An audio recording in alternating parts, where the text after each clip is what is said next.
What if you could control any room without raising your voice? Discover Machiavelli's forbidden formula. Psychological tactics so precise they feel invisible. From silent influence to emotional traps, this video reveals the dark art of power that still shapes leaders today. Watch closely. The game begins before you even speak. Chapter 1. The Puppetmaster's Mindset. Power doesn't begin with action. It begins with observation. Before you speak, before you move, before you even enter the room, your control starts with how you see the world. Machiavelli understood this better than anyone. He didn't write for the kind-hearted or the naive. He wrote for those who knew that influence is a game played in silence. To control others, you must first control yourself. That's the first rule. Not your emotions, not your impulses, your presence. The puppet master doesn't tug strings with force. He waits, he watches. He learns the rhythm of the room, the fears behind the smiles, the ambitions hidden in casual words. He sees the invisible currents of desire and insecurity, and then he moves. Most people speak to be heard. The puppet master speaks to be remembered. Every word is a seed. Every silence is a mirror. Machiavelli taught that the most powerful leaders are not the loudest. They are the ones who make others feel seen, understood, and subtly indebted. They create emotional gravity. People orbit them without knowing why. This mindset isn't about being cold. It's about being precise. You don't waste energy on proving yourself. You let others do the work of imagining your power. You become a blank canvas onto which they project their hopes, fears, and expectations. And once they do, you guide them, not with force but with suggestion. Think of the lion and the fox. Machiavelli's famous metaphor. The lion is strength. The fox is cunning. But the puppet master is both, and neither. He doesn't roar. He doesn't sneak. He simply becomes what the moment requires. That's the essence of control, fluidity. You are not fixed. You are not predictable. You are the question mark in every conversation. This is where most people fail. They want to be liked. They want to be understood. The puppet master wants to be useful. He becomes the solution to a problem others didn't know they had. He offers clarity in confusion, calm in chaos, and in doing so, he becomes indispensable. But there's a darker edge to this mindset. You must be willing to detach, not from people, but from the need to be seen as good. Control is not about morality. It's about results. Machiavelli didn't believe in virtue for virtue's sake. He believed in appearances. If people think you're virtuous, they'll follow you. If they think you're dangerous, they'll fear you. Either way, you win. This doesn't mean you lie. It means you curate. You show what serves your purpose. You hide what doesn't. You become a master of emotional editing. Every gesture, every glance, every pause, it's all part of the script. And the best scripts feel unscripted. The puppet master doesn't chase attention. He creates tension. He doesn't interrupt. He lets silence do the talking. He doesn't explain. He lets others fill in the blanks. And in that space, they reveal themselves. Their insecurities, their desires, their weaknesses. That's where control begins. Not with domination, but with understanding.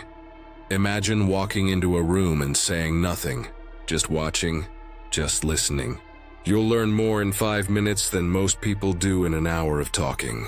You'll see who seeks approval, who fears rejection, who needs validation. And once you know that, you know how to move. Machiavelli believed that people are predictable. Not because they're simple, but because they're emotional. They want to feel safe, important, loved. The puppet master doesn't give them those things directly. He creates the illusion of them. He becomes the mirror they want to see. And in doing so, he becomes the architect of their behavior. This is not manipulation in the cartoon sense. It's not trickery. It's design. You're designing emotional environments. You're shaping perception. You're building a narrative where your presence feels necessary. And once people believe that, they'll follow you, even if they don't understand why. But this mindset requires discipline. You must resist the urge to react. You must learn to observe without judgment. You must become comfortable with ambiguity. Because control isn't about certainty, it's about influence. And influence lives in the gray areas. You'll be tempted to correct people, to prove your intelligence, to assert your dominance. Don't. The puppet master doesn't need to be right. He needs to be relevant. He doesn't need to win arguments. He needs to win minds. And that means letting others feel smart, powerful, and in control, while you quietly guide the outcome. This is the paradox of control. The more you give away, the more you gain. The more you let others speak, the more you learn. The more you let others lead, the more they depend on you. You become the invisible hand, the quiet architect, the unseen force behind the scenes. If this is already shifting how you see influence, then you're exactly where you need to be. This channel, Cognitive Flame, is built for minds like yours. Curious, strategic, and ready to burn brighter. Subscribe now, and let's keep this fire alive. Now, once you've embraced the Puppet Master's mindset, the next step is weaving the web. Control isn't just internal, it's relational. It's how you shape the space around you. The web of influence. Once you've mastered the Puppet Master's mindset, calm, observant, emotionally precise, you're ready to step into the world. But control doesn't live in solitude. It thrives in interaction. Influence is not about domination. It's about design. You don't force people to move. You build the path they want to walk. This is where the web begins. The web is invisible. It's made of emotions, assumptions, and unspoken agreements. It's not built with commands. It's built with cues. The way you look at someone, the way you pause before answering, the way you let others speak first, only to subtly redirect the conversation later. These are the threads. And once they're in place, people move exactly as you've arranged, without ever realizing they've been guided. The first thread is misdirection. Not deception, misdirection. You don't lie. You let others believe what they want to believe. You offer a version of the truth that's incomplete, but emotionally satisfying. You let them fill in the blanks with their own desires. And in doing so, you give them ownership of the illusion. People defend what they believe they discovered themselves. You don't say, "I'm powerful." You let them feel it. You don't say, "I'm trustworthy." You let them test you and pass. You don't say, "Follow me." You create a situation where following you feels like their idea. That's the art of misdirection, guiding without grabbing. The second thread is division, not chaos. Subtle separation. You don't destroy alliances. You weaken them. You plant quiet doubts. You highlight differences. You ask innocent questions that linger in the mind. Why do they always speak for you? Have you ever noticed how they take credit? You don't accuse. You observe. And you let the seed grow. People are tribal. They want to belong, but they also want to feel special. When you make someone feel slightly excluded, they'll seek new connection. That's where you step in, not as a replacement, but as a refuge. You become the one who listens, who understands, who doesn't judge. And in that space, loyalty shifts. The third thread is the mask of virtue. This is the most dangerous tool in the web, because it's not about being good.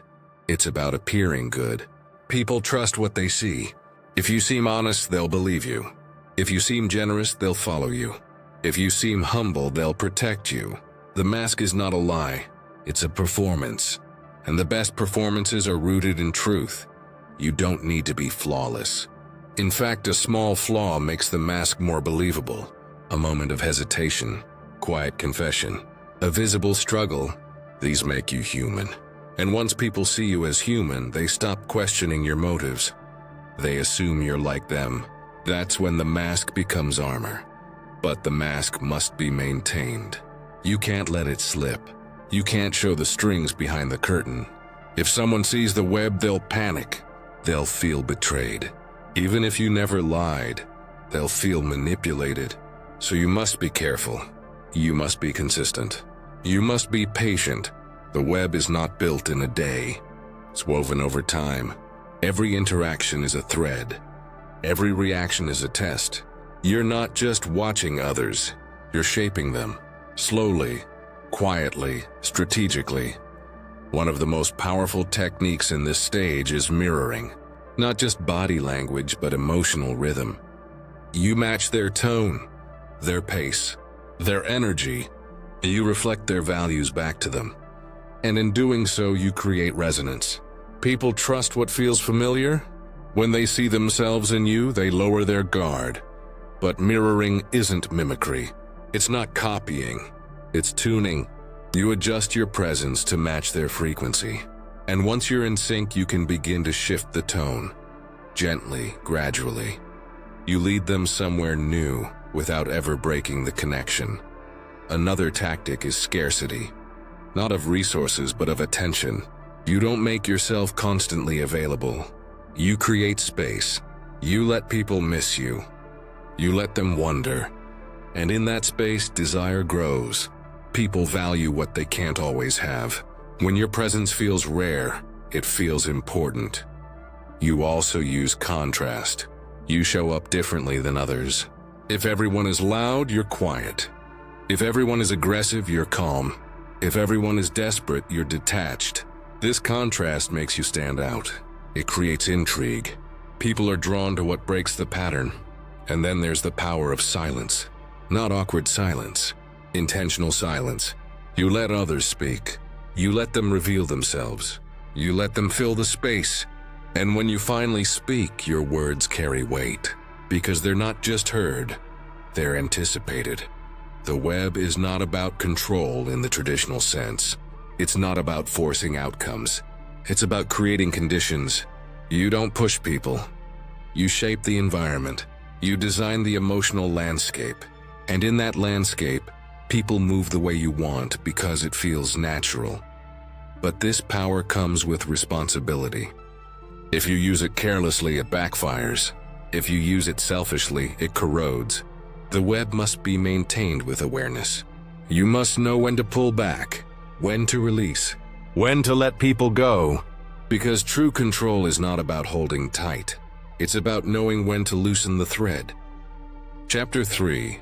The Throne and the Fallout. The web is spun. The strings are in place. Influence flows quietly through every glance, every pause, every carefully chosen word. But control doesn't end with acquisition. It begins again. Because once you hold power, the game changes. The throne is not a reward, it's a test. And the moment you sit on it, the countdown begins. People don't just follow power. They watch it. They measure it. They wait for it to slip. The same silence that once gave you strength now becomes a void others try to fill. The same mask that once protected you begins to crack under the weight of expectation. And the same web that once held others in place can start to tighten around you. This is the paradox of control. The more you have, the more fragile it becomes. When you were rising, you were invisible. Now you're a target. Every move is scrutinized. Every word is remembered. Every silence is interpreted. You're no longer the shadow behind the curtain. You are the figure on the stage. To maintain control, you must evolve. You can't rely on the same tactics forever. What once worked in whispers must now adapt to the spotlight. You must become a master of perception, not just manipulation.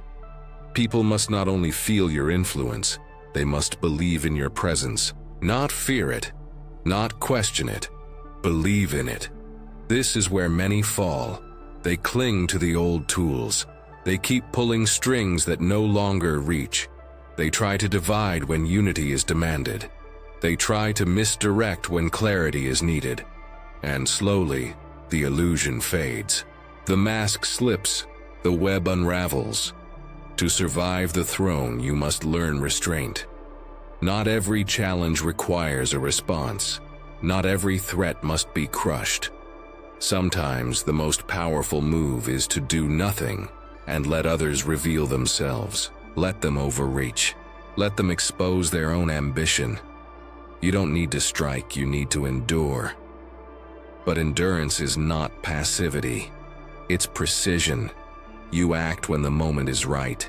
You speak when silence would cost you more. You reveal just enough to keep the myth alive. You become a symbol, not just a strategist. And symbols are not built on tactics. They're built on consistency. You must also prepare for betrayal. It's inevitable. The closer you are to power, the more others will want it. Some will flatter you. Some will imitate you. Some will try to replace you. And the most dangerous ones will do it with a smile. They'll speak your language. They'll echo your values. But their loyalty is to the throne, not to you. This is why you must never stop watching. The puppet master's eyes must remain sharp, even when the strings are still. You must read the room, even when the room is applauding. You must sense the shift before it becomes visible, because by the time the betrayal is obvious, it's already too late. There will come a moment when you're forced to choose. Preserve the illusion, or reveal the truth. Sometimes, the mask must be removed, not to show weakness, but to show control. You reveal just enough of your real self to remind others that the power wasn't in the performance. It was in the precision, the discipline, the design. But this moment is dangerous, because once people see behind the mask, they can't unsee it. They'll question everything. They'll wonder how much was real, how much was crafted, and if you're not careful, they'll turn. Not because they hate you, but because they feel fooled. And no one likes to feel fooled. This is the fallout, the cost of control, the emotional toll of always being one step ahead, the isolation of never being fully known, the exhaustion of maintaining the web, and the quiet fear that one day someone will pull your strings instead. So you must decide, will you continue the game, or will you change it? Will you keep weaving the web, or will you burn it down and start again? Will you cling to the throne, or will you walk away before it consumes you? There is no right answer. Only consequences. Some choose to double down. They become colder, sharper, more ruthless. They build walls so high that no one can reach them. And in doing so, they preserve their power, but lose their humanity. Others choose to soften. They let the mask fall. They reveal their flaws. They invite others into the truth. And in doing so, they risk their control but gain something deeper. Not obedience, not fear, but trust. Both paths are dangerous. Both require sacrifice. But only one leads to transformation. Because in the end, control is not about others. It's about you. Who you become in the process. What you're willing to lose. What you're afraid to face. The throne is not the goal. It's the mirror. And what it reflects is not your power, but your truth. So as the fire rises, as the web trembles, as the mask begins to melt, ask yourself, was it worth it? Not the influence, not the victories, but the cost, the silence, the solitude, the shadow you became. And if the answer is yes, then you were never just a puppet master. You were the architect of your own myth, and myths, when told well, never die. They echo, they haunt, they inspire, long after the throne is empty.